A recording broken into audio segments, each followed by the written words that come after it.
Hello everyone, today we are going to learn about how to install Hadoop 3.1.3 in Ubuntu 18.04 machine or EBA. That is, the steps that we are going to follow will work in 1904 and 1910 as well. So the majority of the steps that I'm going to demonstrate in here are taken from the official documentation of Hadoop. You can search in the internet Hadoop installation step. So the first link itself will show you what you're doing. So the setup is a single node cluster, which means all the daemons of Hadoop, that is data node, name node, resource manager, JPS, and a node manager, all of these are residing in a single machine. That is what single node cluster is. So majority of the steps are taken from here, so you can just follow the documentation and don't worry about it. I'm going to tag along a document which consists of all these steps along with this video. Okay, now let us start with that. So in order to get it installed, we need to download the Hadoop. So Hadoop download, if you can search in the internet, so you can get the link. So click on the first link. The one that we are going to do is 3.1.3, so make sure that you're downloading the binary file and not the source. Okay, so I've already downloaded it. It's residing in my machine. You can look into it. Hadoop, once the download is complete, it will be there in here. Okay, so let us see what are the steps that we are supposed to follow this course. So there are certain steps that we need to follow. You can look into it. Quite like 8 or 9 steps we need to follow, and which consist of intermediary steps. So let us do it. Let us start with steps. Okay, so the first and foremost step that we are supposed to do is to find out or install the JDK that is compatible with the Hadoop. There are many versions of JDK that are available in the internet. The recent version is JDK 13. You can set it up in your Ubuntu machine. It's going to work fine. So I'm just going to backtrack a little bit, and since I used this OpenJDK 8 quite some time and it has been stable, I'm going to use that OpenJDK 8 for this installation stage. Okay, so in order to do that, let me start with the terminal. So in order to set up that OpenJDK 8, you just need to type in the command sudo apt install OpenJDK 8 JDK, and optionally you can install OpenJDK 8 GRA as well. So since I've already installed it, it might tell that the installation is already being done. Yeah, you can see that OpenJDK is installed. If not, we will get somewhere around some 40 MB 50 MB file it is going to download, so have a look into it. So to check the Java version, you can type in Java version. You can see that Java has been installed. So that's it for the first step, that is how to install OpenJDK 8 and all. Now the next step is adding the JDK part to the path variable. So let's see how it is done. So the first and foremost thing that we are going to do is like to locate in which directory the Java has been installed or JDK has been installed. So type in the command where is Java. So it will show that the trace of that particular file is there in user/bin/java and 2 other directories. Most of the documentations regarding the commands and the package that you're going to install, it will be there in the man folder, and it's residing in the share folder. So basically these 2 folders are not the installation directories. So the only one that we are having or that we are left with is this. So let us type that link Java. So ls-la list everything in that directory, and when you do this command, it shows that this is a symbolic link to this particular directory. This is not an installation folder. So let us check whether this is also a symbolic link or not. So click on this, copy this and paste it here. Now you can see that it is also a symbolic link. The actual installation is reset in the directory user lib. Yes, we just require this much to copy this. This is where exactly Java is residing. If you want to cross check once, you can do so by doing this. It will show you the directories that is where exactly Java is residing in. Okay, so that's the path variable that we were able to find out. Now how to add this path variable to our JDK path to our path variable. So this can be done with the help of the .bashrc file, which is residing in the home directory. So let me open that file and show you what are the contents in it. So bashrc So you can look into it. Already I've exported this path for my Flutter setup. So here also I'm going to do the same thing. So setting up JDK path to the path variable. So anyway, if you want to see what does this path variable look like, type in echo $path. It will show you what are the things in here. So here make sure that you are not erasing the content that is present in the path variable previously. You just need to add a colon to it, and you need to append that JDK path to the existing path. So how do we do it? We'll come back to the file again. So come to the last line. So here type in export path is equal to previous path colon the path that we copied. So this will append the path variable with the JDK path that we copied. So make sure that you type in the command properly. So X. Now we added the Java path variable, the Java path to our path variable, but let's see whether it's working fine or not. So I'm just going to echo the path variable in here. So you can see that our Java path has not been appended in here. Why? Because we have changed the bash rc file, but we forgot to inform our operating system that the bash rc file has been changed. So how do we inform that? So we have to type in an additional command for this, that is source.bashrc. So if you do this and if you echo the $path, you can see that the path has been set with the new path variable which consists of JDK path as well. So alternative to that, you can do these two steps, that is export Java home is equal to this, export path is equal to this. So this is also going to work fine. So or else you can directly add it to the path variable. So inherently you are doing the same thing over there. So anyway, just in case, what I'm going to do is I'm just going to add another variable in here. So export Java path or Java home is equal to paste this. Okay. So instead of setting up the path variable every time, I can just put it like this, colon $Java home. So this is also going to work fine. So save and exit, again source set, and there you go, everything is set. Now if we can echo $Java home in here, we can show that the Java home variable has been set, and even the path variable is also set. So depending upon your use case, you can see that. So we are able to complete the second step. Now the third step is to add a dedicated user for Hadoop. So how do we do that? So let me clear the screen. So the command is sudo add user Hadoop. So give the password of your choice for this. So it will ask for the credentials, additional credentials you can give, or else you can leave it blank. So yes, and there you go, a new user has been added to it. So make sure that you're keeping up with the username, because there are steps that we are supposed to do it in our current user, that is Silent Whispers, and there are certain steps that we need to follow inside the Hadoop user. Now in order to make the Hadoop user, or in order to use this user for the Hadoop installation, we have to give the super user privilege for the Hadoop. So how do we do that? The reason behind that is the fact that the Hadoop is going to be installed in the root directory, and the access to that installation folder is given to Hadoop. So we have to ensure that Hadoop gets a super user privilege. In order to do that, we have to add the Hadoop user to the super user group. So how do we do that? So that's the next step. So sudo usermod -a g. -a stands for append to the group, that is sudo which user Hadoop. So by doing this, we are giving the sudo, or we are adding the Hadoop to the sudoers group. So now we can execute the command in sudo mode as well. That is what the next step is. So we are able to execute the third step, sudo user. So now moving on further, here itself we are going to do a shift to the Hadoop user. So there are two ways to do it. You can go in here and you can do a logout and login as Hadoop, or else you can switch in the terminal here itself. So that is also going to work fine, which I'm going to use. So sudo su -Hadoop.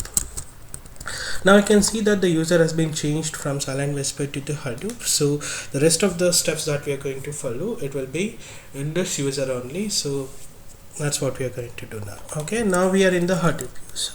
Okay, Now the first thing that we are supposed to do in here is to set up a passwordless SSH. So the major daemons of HDFS are data node and name node, and these data node and name node will talk with each other with the help of passwordless SSH. So this uses public key cryptography, where the two keys are been used to establish a secure communication between two end parties. So the user who wants to have a secure conversation with another user will generate two keys, that is public key and private key, and he is going to announce public key to everyone who is there in the network, and even for the receiver. But the receiver has known one thing, that is how to derive the private key from the public key, the algorithm that he's supposed to use to do that. So the rest of them will also get a copy of public key, but they are not able to decrypt it. The reason behind that is, in order to decrypt that particular file, you require a private key which is only known to the receiver. So that's what public key cryptography is. That is what we are going to use in here to set up a passwordless SSH. So let us start with it.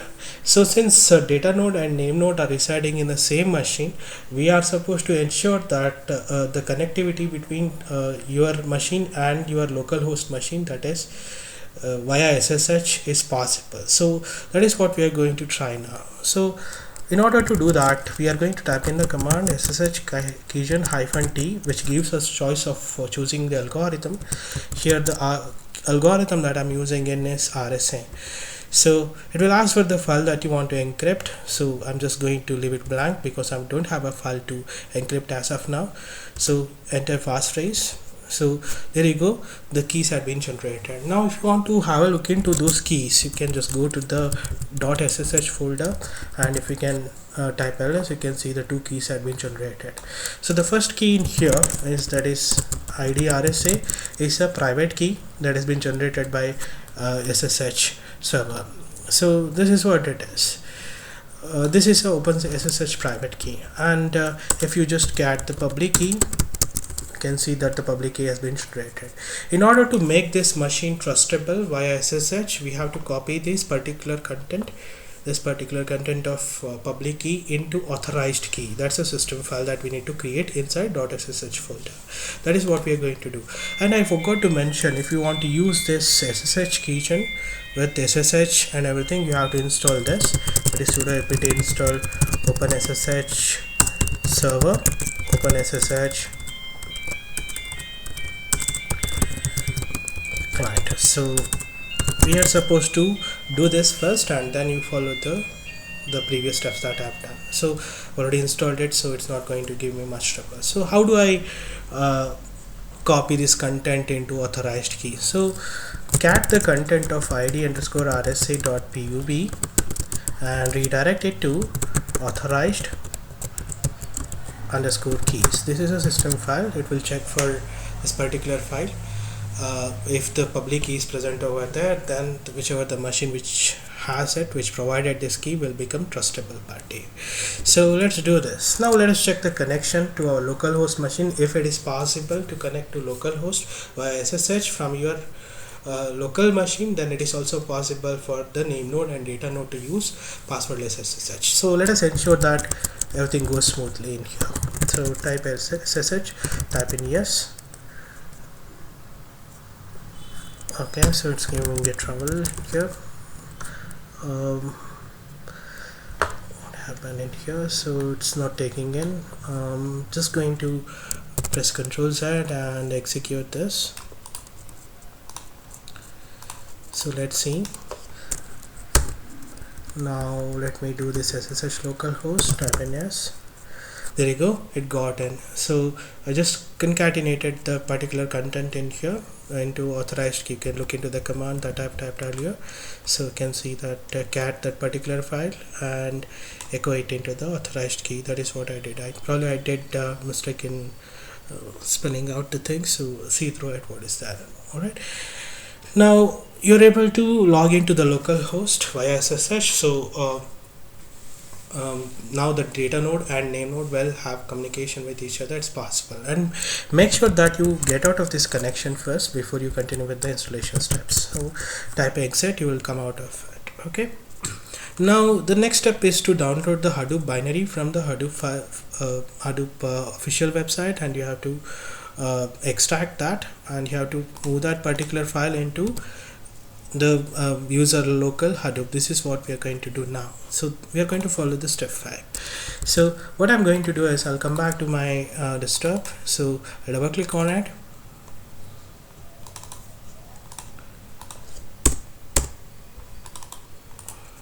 So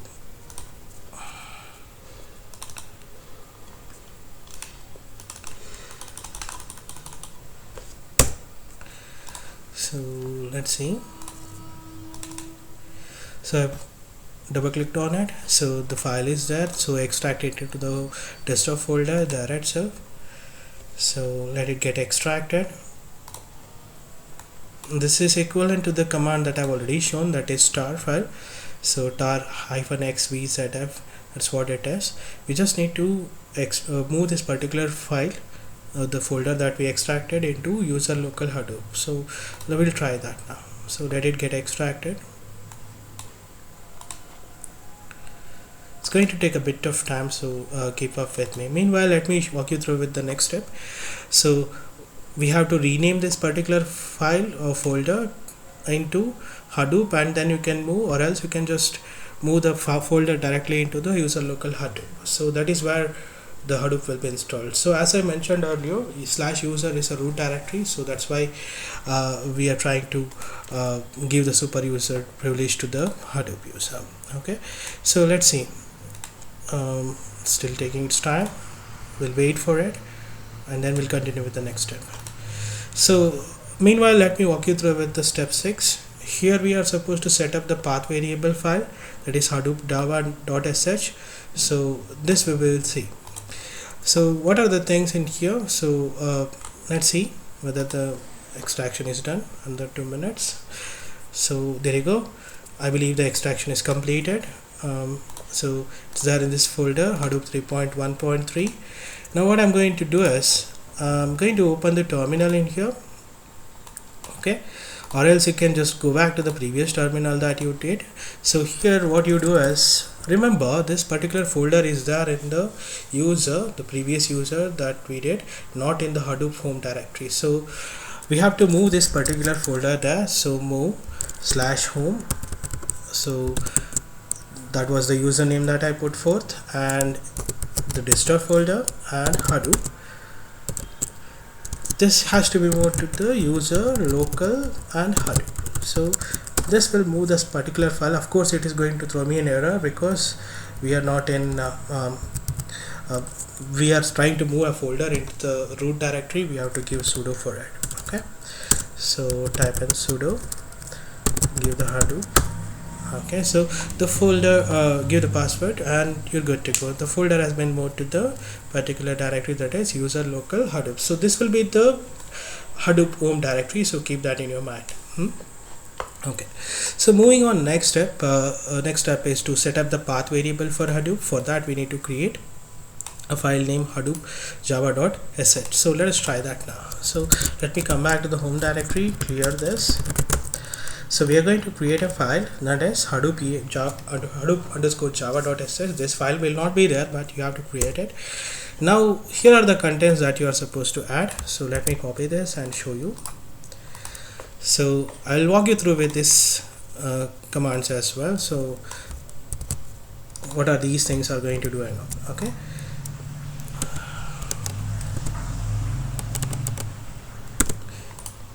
let me paste this, and a little bit of change we have to do in here. So export is a command, so give a space, and you can see that double quote has been giving a trouble. This double quote is different from this. We'll rewrite that. So let's see what are the things that are there in this particular sh file. We are setting up the Java home with the path that we already found out, and Hadoop home is residing in user local Hadoop. We already moved it. So the components of Hadoop we have to point out. So the components are hdfs home, that is Hadoop home itself, map reduce, that Hadoop home, yarn home, again it is set to Hadoop home, and commons. So these are utility libraries that are there in here. So all of them are set to the Hadoop home directory, which is pointing to user local Hadoop. Apart from this, what we are doing actually. So we are trying to find out the native compiler which is required for us to compile the code for Hadoop. So these two lines are recommended to be added into this particular file. So if you miss out this, it is going to give us trouble later in the when we run the shell, run the daemons of Hadoop. So make sure that these two lines are proper. And as you can see, the line, this one is very much important. Path is equal to $path. Java home we are adding in, Hadoop home, Hadoop sbin. So we'll talk about these bin and sbin directory later. So for the time being, these are the environmental variables we are supposed to set. So save and exit and source this particular file, because since we are modifying the path variable, we have to source this every time. So paste this and there we go. Now we can find out whether Hadoop is installed. First of all, let us echo this. Hadoop home has been done.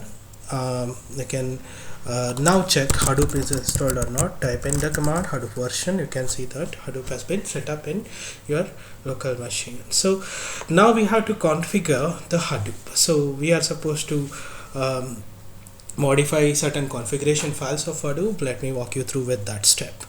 So anyway, let me first of all go to this directory, that is Hadoop home that we created. Now type in ls. You can see the folders in here. Let me walk you through with the folders in here.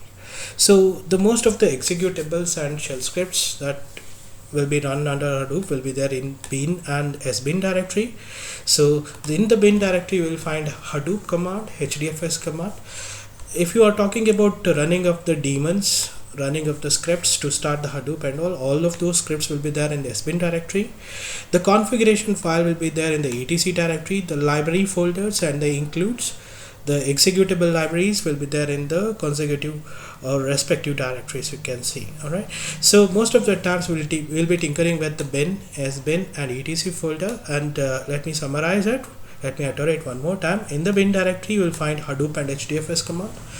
In the sbin directory we will find out the scripts to start the Hadoop daemons, and in the etc folder we will have the configuration files. Okay, so what we are what we are supposed to do is we are supposed to create a couple of folders in here, so to go smoothly with the installations steps of Hadoop. So the one is like htemp folder, which is a temporary folder required for the Hadoop to cache certain files. So we'll create that in this particular directory only. So type in the command sudo mkdir -p recursively. So the directory that I'm going to create is called as htemp. This is for the temporary directory. We'll configure this directory later in the configuration stages, so create that. Now not only this, we have to create two more directories for the name node and data node. So you can create that using this command, name node comma data node. So we created a couple of directories in here. One is htemp, which is a temporary directory, and if we can look into the other one, that is hdfs. Inside that hdfs, what we have is name node and data node. So let us go to that and see whether the directories are intact. Yeah, the directories are fine, so obviously it's not going to give us any trouble as of now. Then now the next thing is we created two more folders in here, htemp and hdfs. What we are supposed to do is we have to give the ownership of these two folders to the Hadoop now. So that is what we are going to execute now. Sudo chown is the command, that is change ownership recursively to which user? Hadoop. Who is the group user? Hadoop. Which folder you want to give access to? So the directory is htemp, so give that.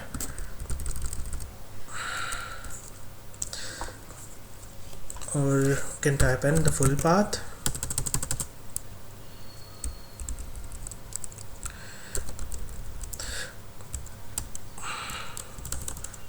First of all, we'll give the ownership of the Hadoop folder to the Hadoop user. So let us do that first.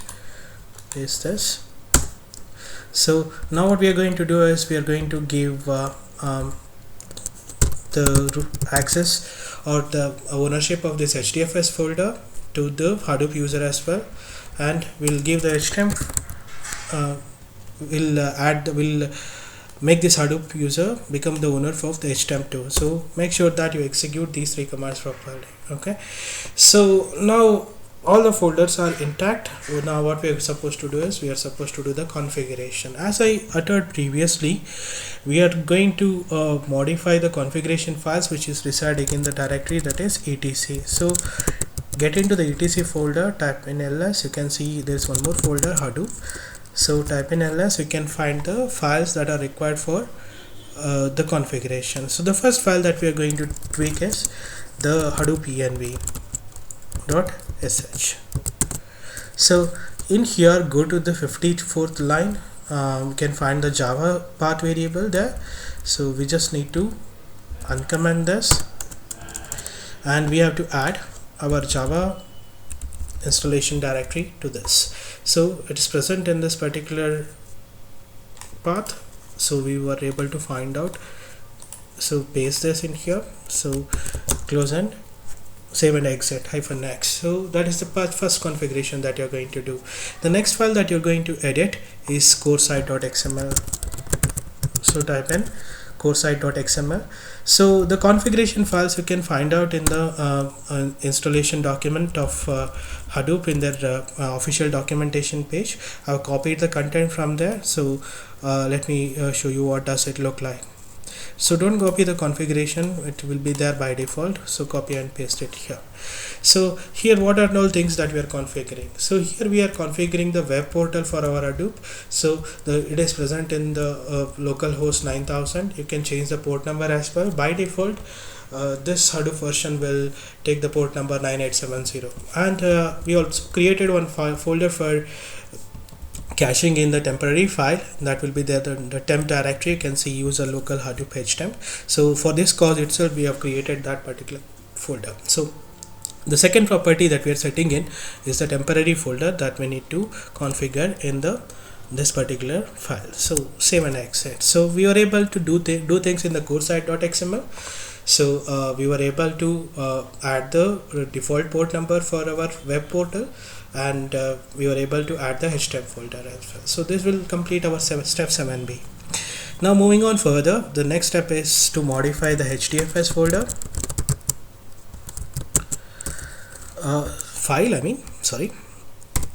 So here also we'll do the same thing. We have created these 2 folders, we have given the ownership to it.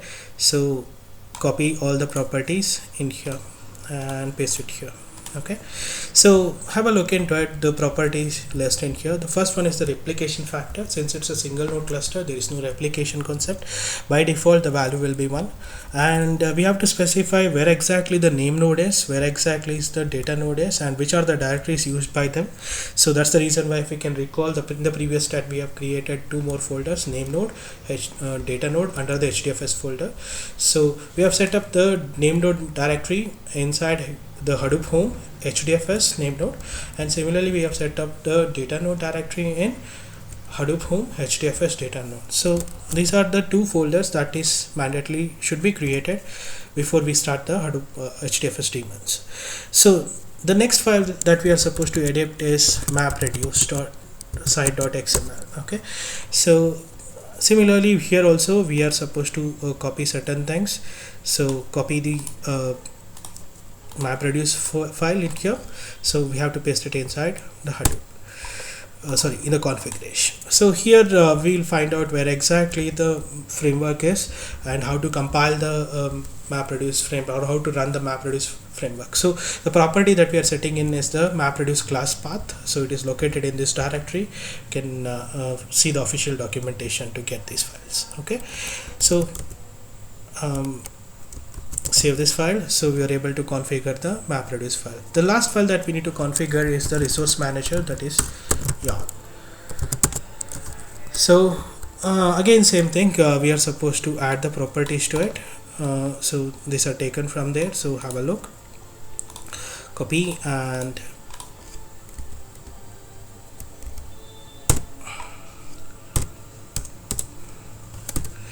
so paste that. So here also what kind of resource manager you are using, yarn resource manager, and which are the path variable that needs to be referred while running the yarn. That is what it's been quoted in here. These are all the values that we have already created. Okay, so save and exit. So we are able to configure everything. Now let us see the installation, whether it went properly or not. So what we are going to do is we are going to format the name node first. So by typing in the command hdfs name node hyphen format. So if everything goes smoothly, then there won't be any problem like this. So probably I ended up with a configuration error. So let's see what is that. In the core site.xml we have an error. Okay, so what is that error? Let us have a look. So let me see what is that core site.xml error. What I'm going to do is I'm going to copy paste these files properly. So let me see, let me delete the content.